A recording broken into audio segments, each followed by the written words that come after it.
Hey guys, it's Karen from A Yarn Tale. I'm coming to you from Chicago, where I live with my husband, our 3 kids, and our dog Max. This is a knitting podcast. So if you're a first-time viewer, then welcome. And if you are returning, then welcome back. I'm so glad you decided to join me again for a little bit of crafty talk. So let's get right into it. I have one finished object. If you follow me on Instagram, I'm sure you've seen this way too much. I'm just super excited. This is a cardigan that I knit my daughter. It is the Dahlia Barn Solo by Lene, Holme, Samsøe. It is knit top down, all in one piece. There is this lace detail at the top. And then you knit flat back and forth, split for sleeves, knit the body down, and pick up all around for the button band and the collar.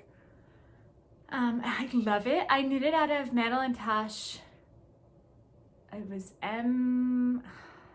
MTL plus glitter, so it was 100% merino, except for a little bit of stellina, which I don't remember how much. It was like maybe 5 or 10% stellina. There's a little bit of silvery shine, if the camera catches it right, but it's basically natural. I believe it actually is the colorway natural. And I love it. I think it's turned out great. I have knit one other cardigan for my girls and I brought it because it's a little bit sad in retrospect. I loved it at the time, which is a testament to how far I have come.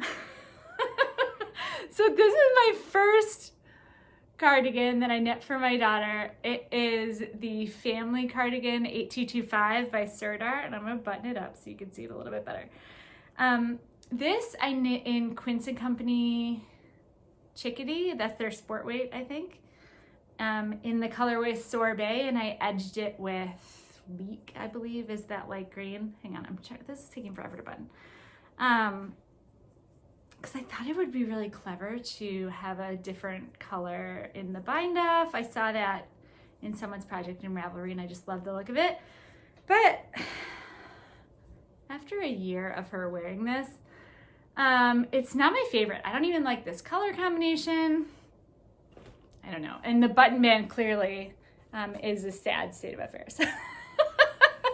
I was supposed to go down 1 or 2 button sizes or 1 or 2 needle sizes for this button band, and I was too lazy to get up and get my smaller needle.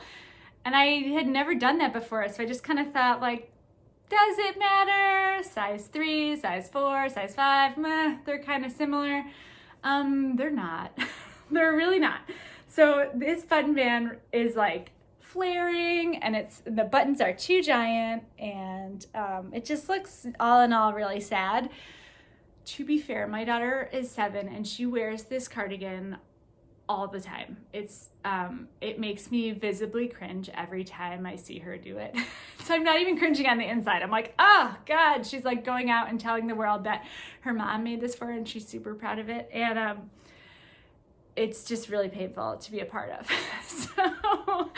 So I'm really glad that my second attempt at a cardigan is way less cringy and is much more something that I can feel proud of having made.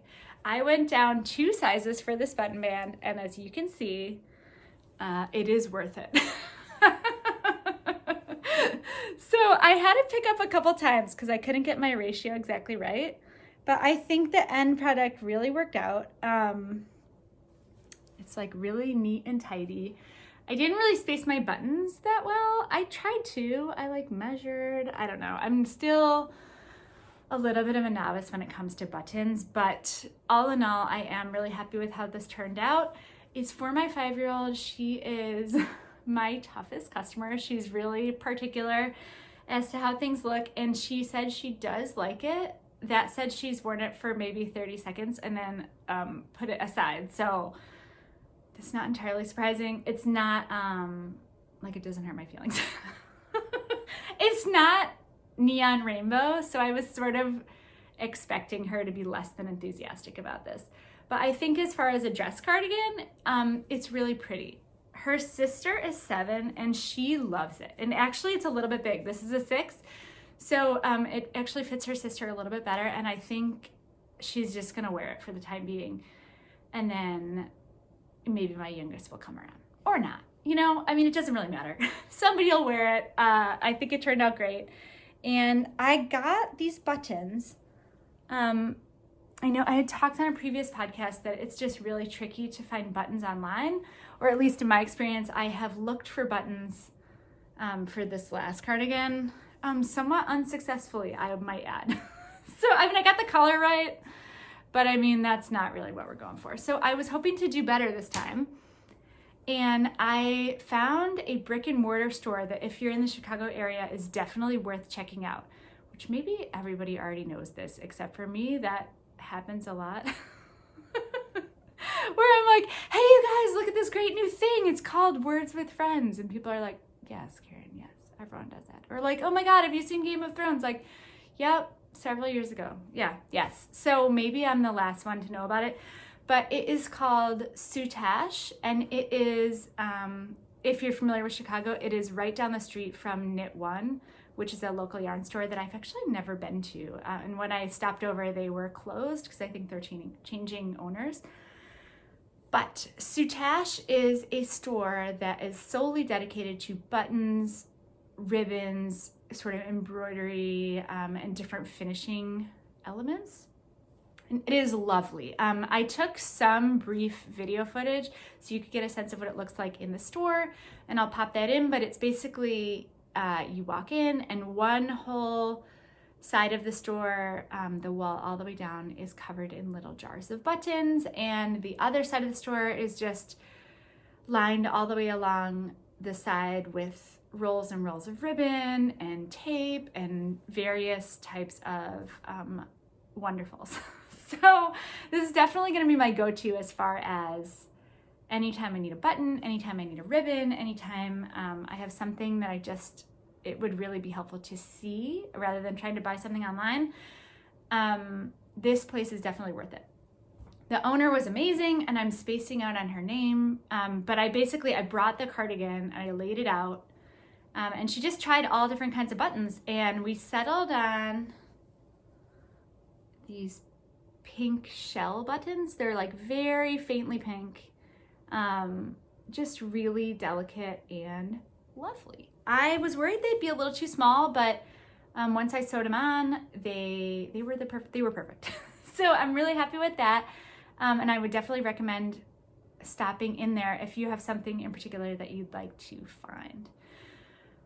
So that is this. This is the Dahlia cardigan by Lene, Holme, Samsøe, and I would highly recommend it. It was really fun. It took me a while only because I always have too many whips on the go, and so it took me a while to finish it up just because I had my knitting time spread across several projects. But I think it is lovely. There is lace, but it is not at all difficult. I am not a lace knitter. I've had actually some really difficult and humbling experiences with knitting lace, and this was not one of them. So I even screwed it up a little bit, and I can't see it. I thought I screwed it up, but I definitely cannot see it. So that's a win. The other thing I noticed about this cardigan, and I don't know what to make of this, I found my swatch when I was cleaning out the project bag, and I'm not upset about it, but this swatch is so pretty. Like, the stitches are really nice and neat and tidy and tight. I mean, I don't know how much that's coming across on the camera, but like, that looks really good.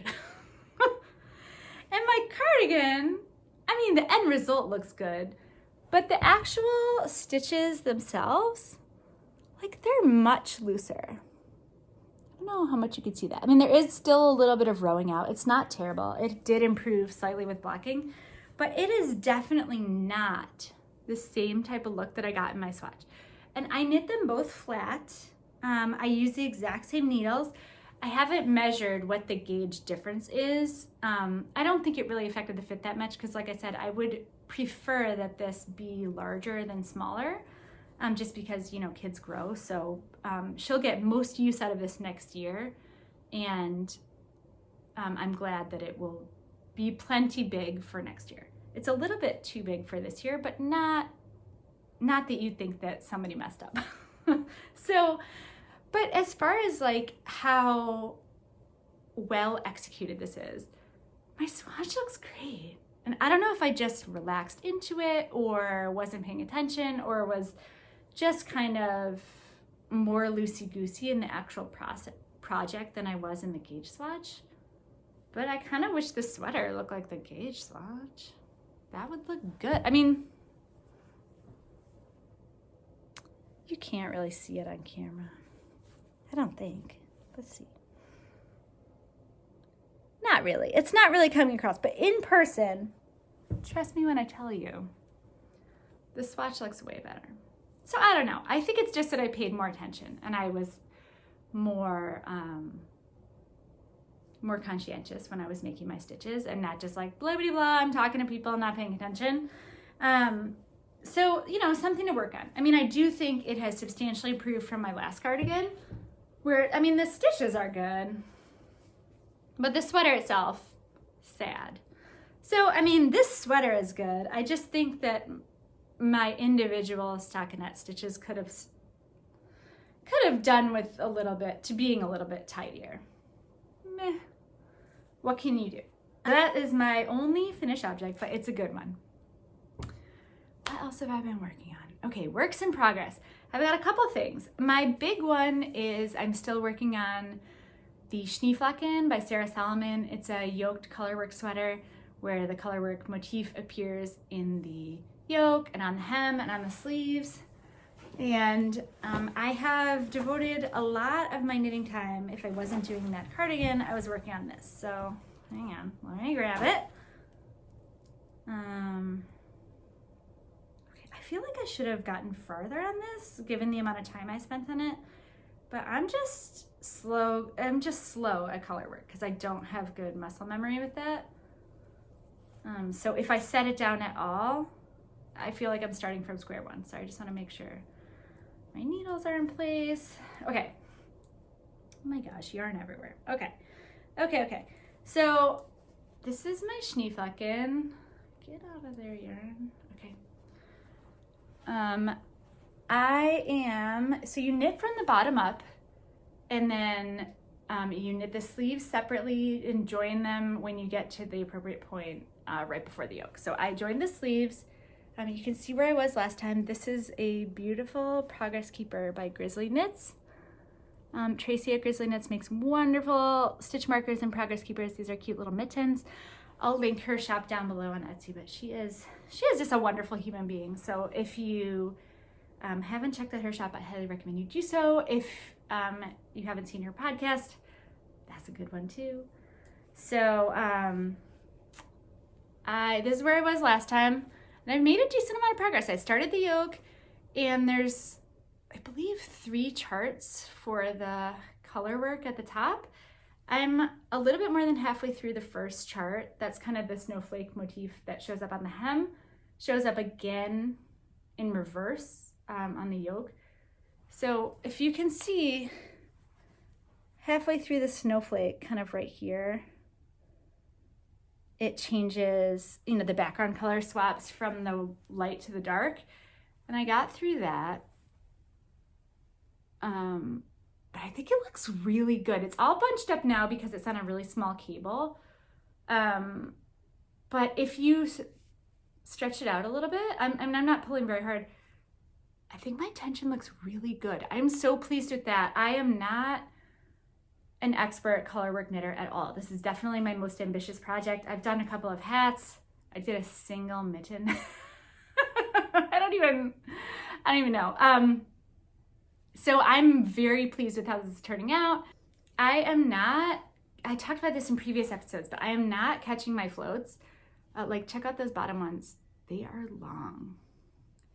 But no matter how I caught them, I could always see the dark color behind the light yarn when I caught them. So I just don't like that look. I figure I'll just be gentle when I put it on, and you know, hopefully it'll work out. Who's gonna be looking at my floats? Like, if you're looking at my floats, you're looking too close, as I show them on YouTube. But you get the idea. You get the idea. So I am knitting this out of Brooklyn Tweed Loft. Hang on, it's rolling away. Don't worry, I didn't bring coffee this time, so hopefully I won't dunk my yarn like the last episode.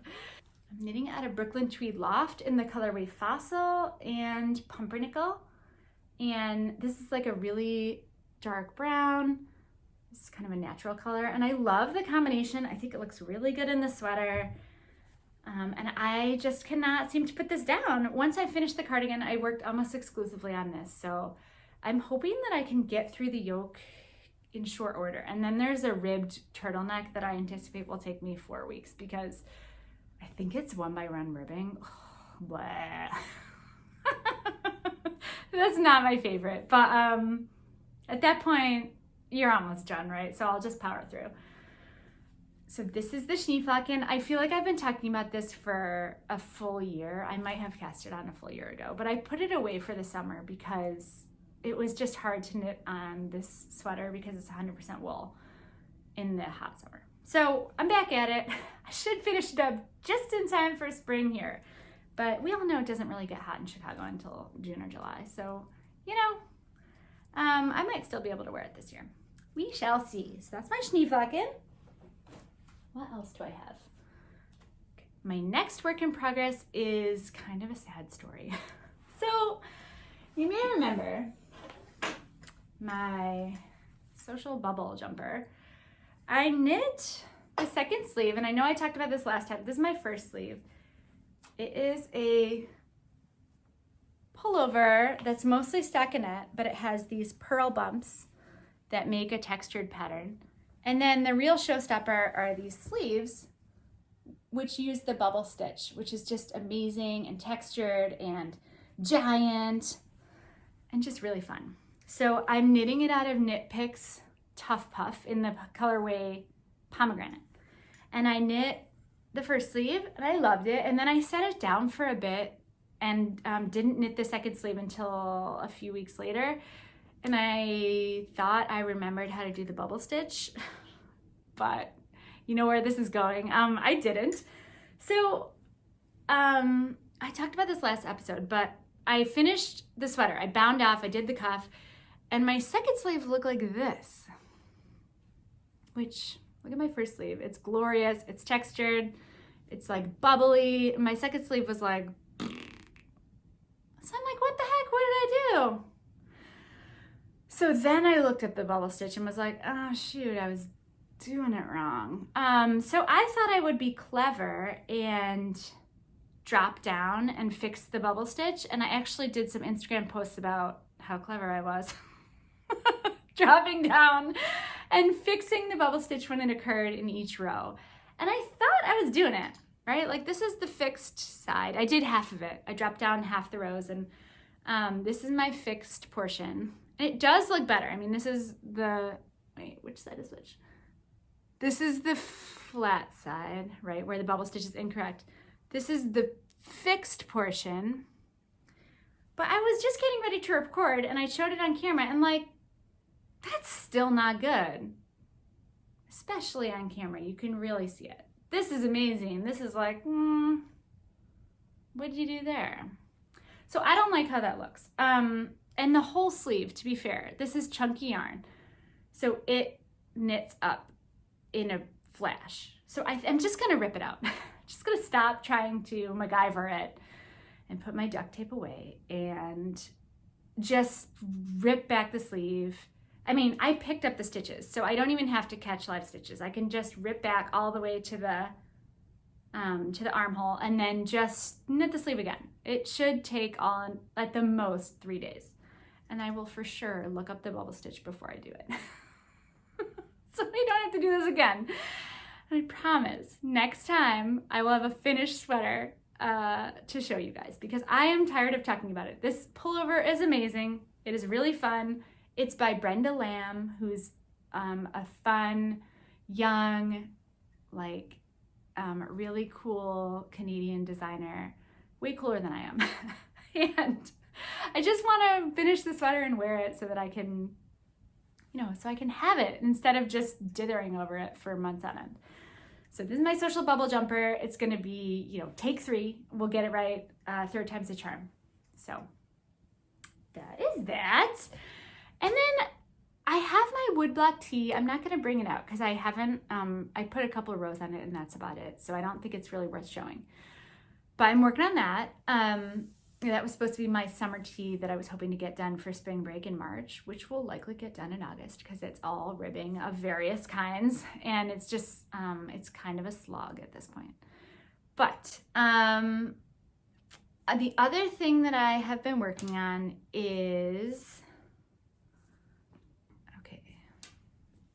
yes, you may recall last episode, I knit these World's Simplest Mittens by Tin Can Knits. This is a DK version out of scraps that I had. I don't have the scrap. Well, here they are. Scraps that I had of Northern Bee Yarn Company. What's that called? Northern Bee Yarn Company, I think so. These are mitts that I knit out of scraps of DK that I had left over from some hat years ago. And I love them. I knit them in a weekend. They're really cozy and warm. They fit great. And I just really enjoyed doing it. So I thought, well, heck, I'm using up all my scraps. So where is my bag with my mitts in it? Oh yeah. Okay, so I cast on another pair of mitts, as you do, in Aran weight scraps. These were the scraps for the yarn that I used for my Baa-ble hat that I showed in my first episode. I mean, I know I showed it before, but I'm gonna show it again because it's so funny. It's enormous. No one has ever worn this. I probably should try to felt it because it has literally never been worn because it's so enormous. I mean, it's like voluminous. So if I wreck it, it's not, what's the difference, right? Nobody's wearing it anyway. Maybe I could throw it in the washing machine, or maybe I could just agitate it. Do you guys watch the Knitting Traditions podcast? Are you one of the 40,000 people that watch that podcast? I am one of the 40,000 people that watch that podcast. And she felts all of her stuff, and it looks so amazing. I have felted a couple things unintentionally, and they turn into like doll clothes. So I don't know, maybe I'm doing it wrong. Maybe I'm too aggressively, maybe the washing machine is not the way to go. But I should just felt this so that someone on earth could wear it. And if I felt it too much, maybe it will fit the American Girl dolls we have in our house. Wouldn't that be weird? Hey, my American Girl doll's mom is a knitter. And she has all these hand-knitted accessories. So I knit these mittens. I used the scraps from that finally. I knit it out of Jamison's, hang on, I wrote it down. Jamison's of Shetland Heather, that's their Aran weight, in Duck Egg, which is the blue. Miri Dancers is this black. It's just gonna come off as straight black, but it actually is incredibly multi-dimensional. It is like, I don't have the best camera, but there's specks of pink and green and all sorts of different colors in there that saying it's black just really doesn't do it justice. And then just an ivory. I had pink. I mean, there's pink in the hat itself, so I definitely have a little leftover of the pink somewhere, but I'll be darned if I can find it. It's in some bag or it's probably with my size 7 Chowgu tips, which I just ended up replacing. I don't know where those went.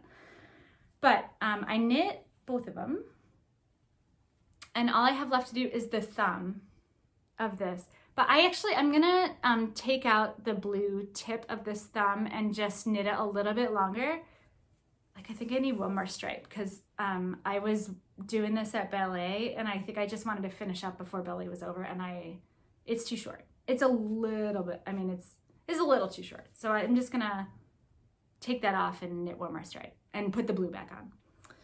And then close up my second one and I'll have another pair. This yarn is really warm. It's Aran weight, so it's pretty thick. It is scratchy, but scratchy wool doesn't really bother me.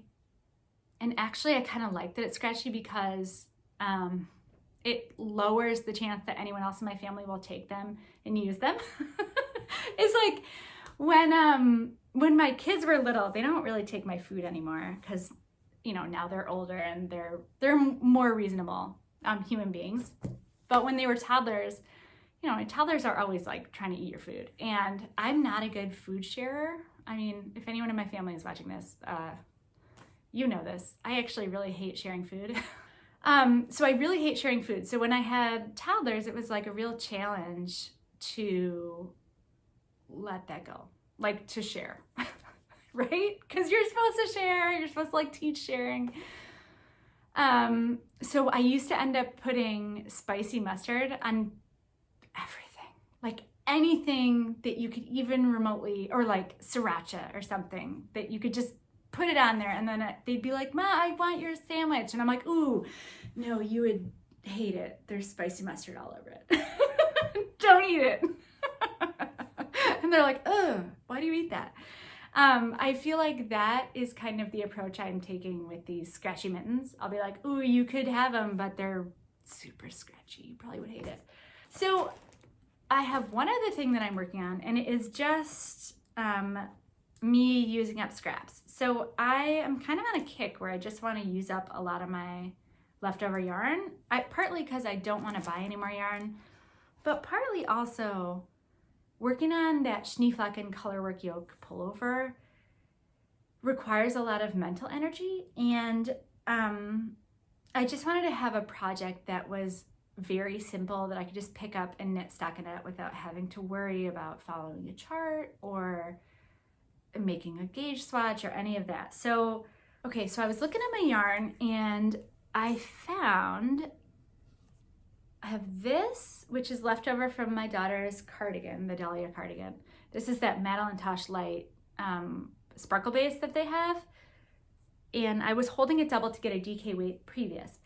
And then I have this yarn, which is leftover Madison and State Fiber Company in the colorway Lake Breeze. This is their classic sock. It's 100 grams of sock weight yarn to 435 yards. It's a 4-ply, what is it?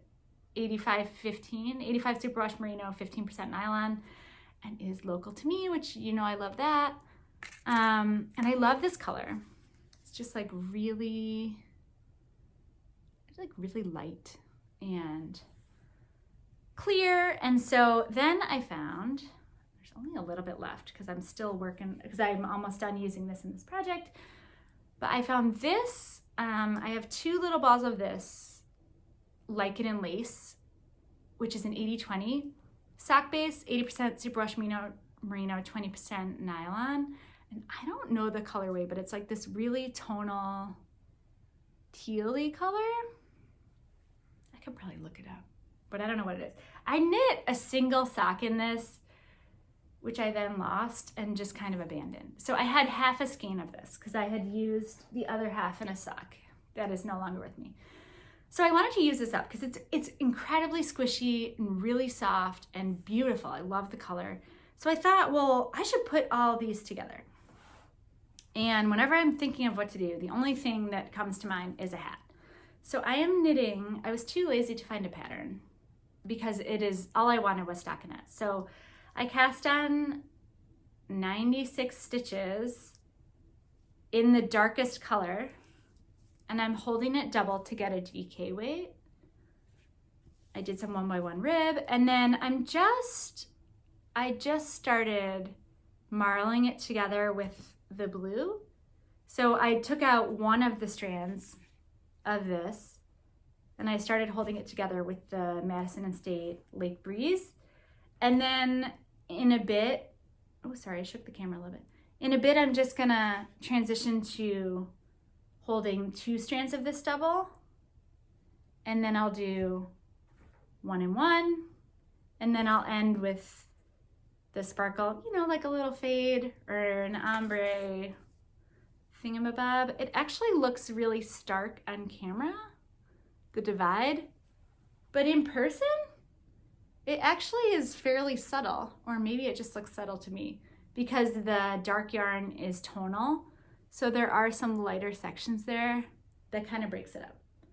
But in any case, it's going to be a blue ombre hat that ends with white at the top. So I think my girls will wear it. And if not, I'm squeezing my head in there. I can wear it. And I can use up some of my scraps, which makes me feel incredibly good. I don't know why. I mean, they're just scraps. It doesn't matter. No one's like on my case about using my yarn.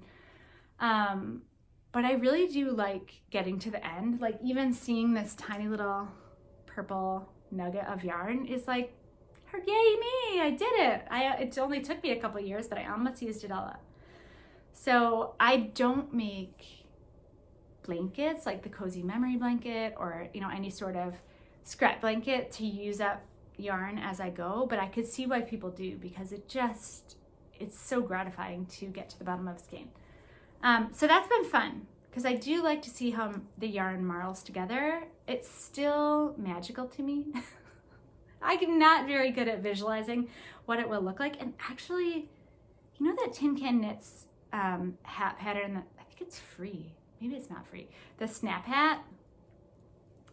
That I believe the reverse stockinette side is out. That's the side that you see. And I can see why. I mean, this is the reverse stockinette side of this hat, and it looks really cool. Maybe I'll wear it that way. I don't know. Stockinette. Reverse stockinette. I think it looks better with the pearls. Pearl side out. Okay, I'll have to figure that out at the end. But it's been really fun to use up those scraps and kind of see how the colors play with each other. That's pretty much it, except for the fact that I was going through my yarn looking for that pink scrap of the yarn from the Baa-ble hat, and I found a pair of socks. Do you guys remember these? From like last year. I don't even know. I brought these to Maine when we went away for the summer to knit on in the car. And here's one fully done. I knit it in self-striping yarn from Nomadic Yarns in the colorway Old Friend. And it is beautiful. I did an afterthought heel. The heels, toes, and cuffs are in this color, which is Movers and Makers Dollhouse, I think it is. It's just a pink, but it matches the self-striping almost exactly. It's a little bit brighter, but really close.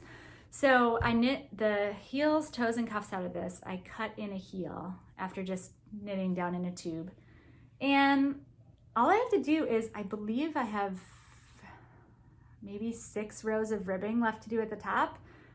It looks like it's on a circular, and I did circular, and then I need to cut in my heel. You guys, that is like one day.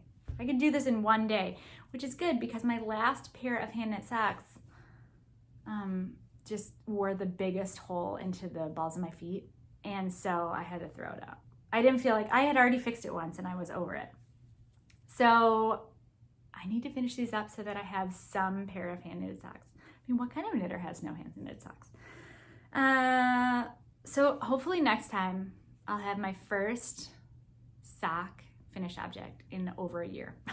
I mean, don't get excited. It might not happen, but it could. It totally could.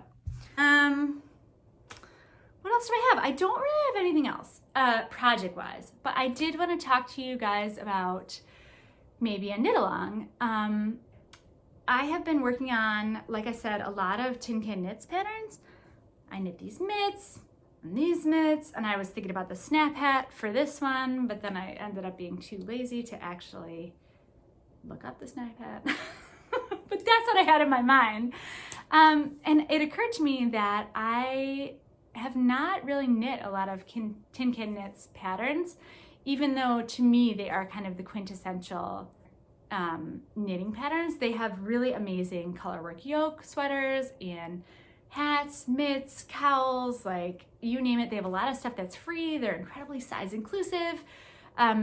Everything is knit in one piece and you don't have to deal with a lot of seaming nonsense.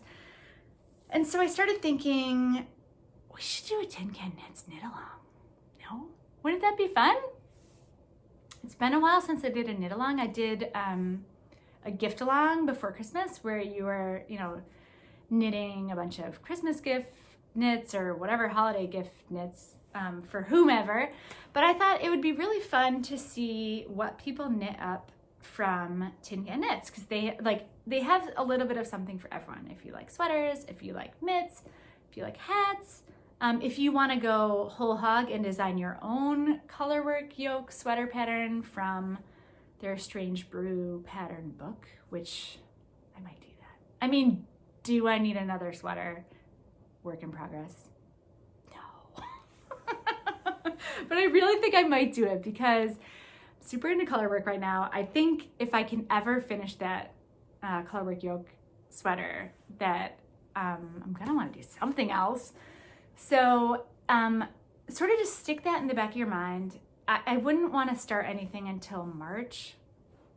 I mean, I was sort of thinking March 15th, but March 15th is right in the middle of my kids' spring break, and I know that my house is going to be really loud and not in the best shape to be podcasting at that time. So I might just start like the end of March or the 20th or whatever that first Monday back after their break is.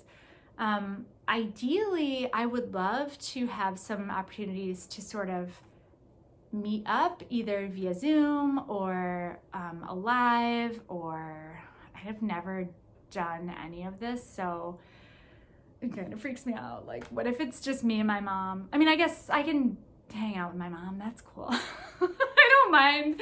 But I would have to figure out the technical side of it. But I would like to sort of meet up maybe monthly, just to see what people are up to and say hi. I know I recognize a lot of people from comments, but it would be nice to see your face. So let me know what you think, if that's something you'd be up for, or if you're like, no, seriously, there's a ton of podcasters that are doing way too much right now, and I just kind of want to like knit and watch some videos, which let me know that too, and it will for sure not hurt my feelings. We could just do a knit along with no live component. That is cool too. And let me know what you think about the Tin Can Knits situation. I have never knit a flax or a flax light or a Gramps cardigan or any of those like big time. I've never knit a love note. I think I'm like the last knitter on earth to knit the love note. So I might have to cast on one of those. There's so many things on my list of things to make that are from Tin Can Knits that I kind of feel like if I made the deadline long enough, I could just plow through. Come and join me.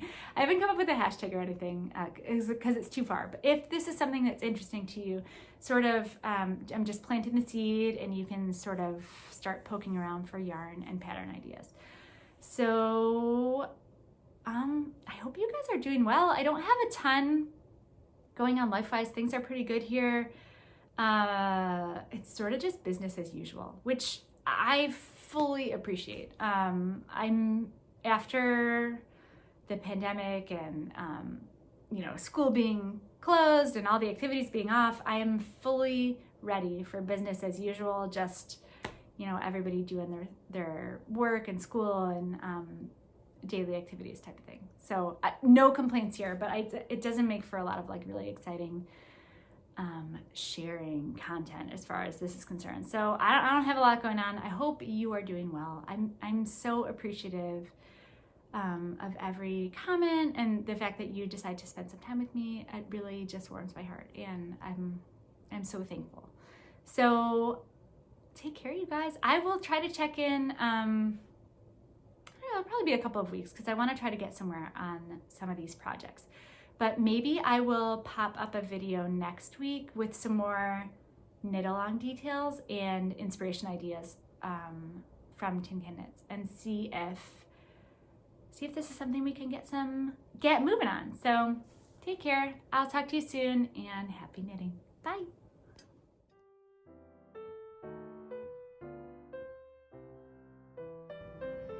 Max, are you a good boy? Are you a good boy?